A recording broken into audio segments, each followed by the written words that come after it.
आज का विषय है अमरलोक का रहस्य क्या है। यह संसार परिवर्तनशील है। जो जन्म लेता है उसकी मृत्यु निश्चित है। शरीर बदलता है, समय बदलता है, रिश्ते बदलते हैं, धन दौलत भी यही रह जाती है। इसलिए संत महापुरुष कहते हैं कि यह संसार नश्वर है।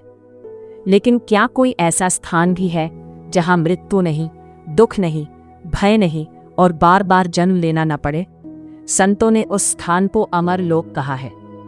अमरलोक कोई भौतिक स्थान नहीं है जिसे आंखों से देखा जा सके।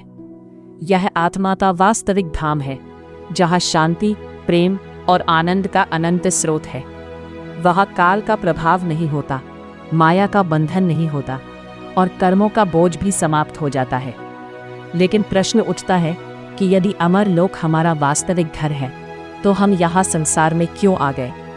संत बताते हैं कि आत्मा जब माया और कर्मों के जाल में फंस जाती है तब वो इस संसार में जन्म मरण के चक्र में घूमती रहती है।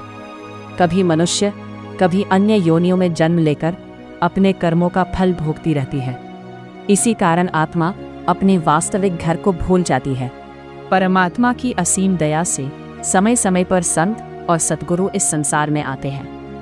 वे हमें याद दिलाते हैं कि हमारा असली घर ये संसार नहीं बल्कि अमरलोक है।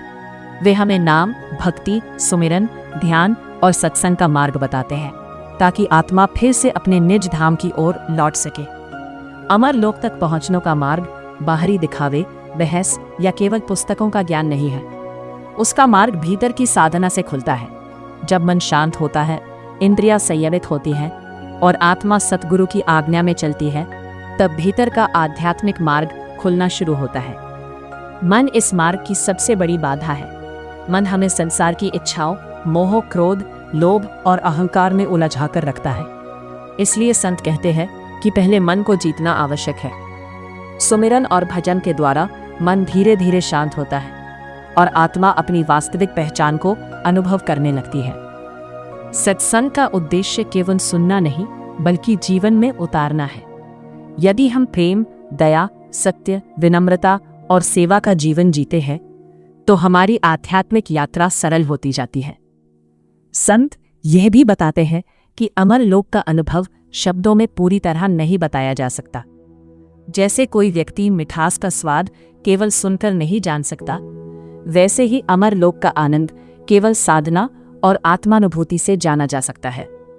इसलिए हमें अपना अमूल्य मानव जीवन व्यर्थ नहीं गंवाना चाहिए। यह जीवन परमात्मा तक पहुंचने का दुर्लभ अवसर है। यदि हम इसे केवल धन, मान सम्मान और सांसारिक इच्छाओं में खो देंगे तो फिर वही जन्म मरण का चक्र चलता रहेगा। आइए आज हम यह संकल्प लें कि प्रतिदिन कुछ समय सुमिरन, भक्ति और आत्मचिंतन के लिए अवश्य निकालेंगे। सतगुरु के बताए मार्ग पर चलेंगे, अच्छे कर्म करेंगे और अपने जीवन को प्रेम, दया और सत्य से भरेंगे।